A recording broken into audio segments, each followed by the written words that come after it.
Briny, bold, smoky, and utterly unique, Campbelltown whiskies are small in number but mighty in character. Let's explore this fascinating region and explore a few of the really unique drams.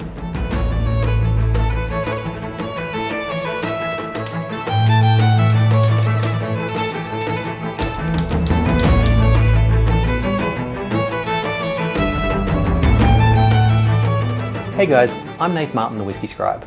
I'm a whiskey enthusiast and I love all things whiskey. Now you'll often hear whiskey snobs try and show how knowledgeable they are by talking about where the whiskey region that a whiskey comes from based on the flavour alone. This video series is going to take you through the 5 official whiskey regions of Scotland, how those regions affect the flavours you can expect from each of those whiskey regions, and I'm also going to recommend a really good example whiskey from each of those regions, so you can become a whiskey snob too. In this video, we're heading to Campbelltown, a historic whiskey region with big personality. From maritime flavours to legendary distilleries, there's a lot to uncover.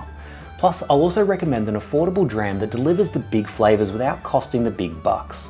Now, the Campbelltown whiskey region, geographically, is located on the southwest coast of Scotland at the foot of the Kintyre Peninsula in West Argyll. A registered whiskey region in name, but realistically today, Campbelltown is a small town of 4,500 people that was once touted as the whiskey capital of the world.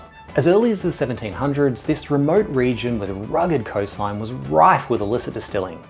The authorities found it really difficult to access the area to locate illicit stills, and so the locals basically did as they liked to produce their drink of choice. So the 1823 Excise Act, which amongst other things introduced a £10 fee for licensing a still, which is a bit more affordable. There are also advancements to transport and things like that. All in all, it led to a boom in legal distilleries. Now this is true for most of the whiskey regions in Scotland, but for Campbelltown it really had an explosive effect for a number of geographical reasons. Firstly, in Campbelltown there was an abundance of whiskey resources. So the Kintyre Peninsula has fertile fields producing barley, peat bogs for malting the barley, pristine waters from Crosshill Loch, and ample coal from Drumlemble mines to fire the stills. Campbelltown Harbour is a natural deep sea harbour that provides a safe port for fishing vessels and commercial ships. And it's only 12 miles from Northern Ireland. Now arguably this could actually be where whiskey production made its way from Ireland into Scotland in the first place, but it's also quite handy to have a close whiskey loving neighbour that you can send your whiskey to. And then steam navigation, which started to take off in the early 1800s. It opened up international shipping, especially for regions situated on a safe, accessible harbour. With all this in the region's favour, by the 1880s there were over 30 licensed distilleries in Campbelltown, and together they were producing almost 2 million gallons of spirit per year. In fact, by the end of the 19th century, Campbelltown was said to have the highest income per capita in the entire UK. Hence how they managed to get the name, the whiskey capital of the world. But then there was a series of unfortunate events. The Pattinson crash in 1898 caused a slump in whiskey prices, Prohibition in the US eliminated a really key export market, and then there was the Great Depression. All this saw Campbelltown's 30+ distilleries reduced down to only 3 still in operation today. But the whiskey produced in Campbelltown has such a distinct and unique character that even with 3 distilleries, it's enough to keep them on the whiskey map. But what is so good about Campbelltown whiskey, you might ask?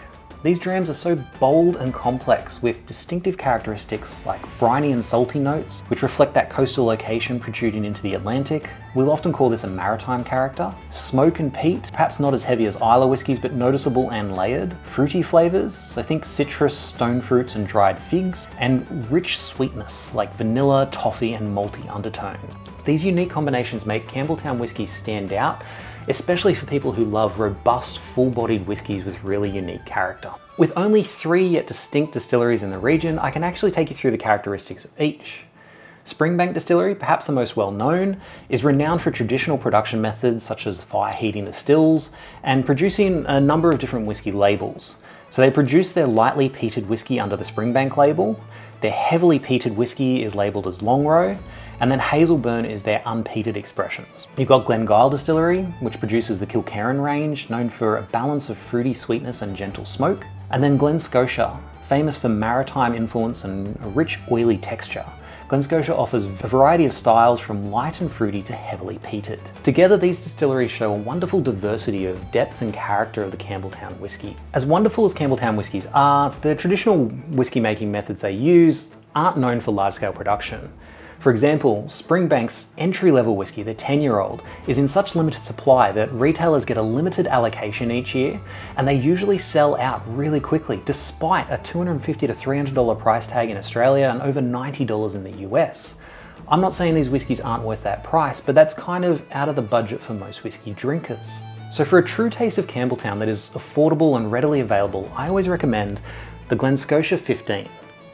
It's rich in character and it has notes like apricot, citrus peel, vanilla, and a hint of a salty sea breeze on the nose. The palate is robust with a balance of toffee sweetness, ripe fruits, gentle spice, and a subtle brininess. And then the finish is long and satisfying with lingering oak, dried fruit, and a whisper of smoke. And the really interesting thing about that finish is that whisper of smoke, because the Glen Scotia 15 is an unpeated whiskey, and yet it still managed to have that faint hint of smoke. And the distillery itself does produce peated whiskey as well, so I don't know if that smoke is coming from the same stills that are used to make a peated spirit, or if the Campbelltown region is so damn peat infused that everything has an element of smoke. But I've picked up this note on pretty much all of the unpeated releases from Campbelltown region. They've always got that faint hint of smoke, which is why this is such a great example of Campbelltown whiskey.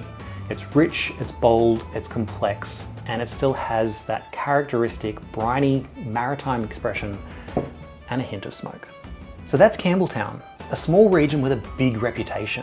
Have you explored any of these old maritime drams? Are you one of the hardcore fans that's on the waiting list for each annual Springbank release? If you have a favourite, let me know in the comments below. The other videos in this series cover the Highlands, Lowlands, Speyside, the Islay region, as well as an unofficial whiskey region that's sometimes a cause for some debate. So make sure you like, subscribe, and hit the bell icon so you don't miss the next one in the series. But for now, enjoy what's in your glass, no matter where it's from, and slange.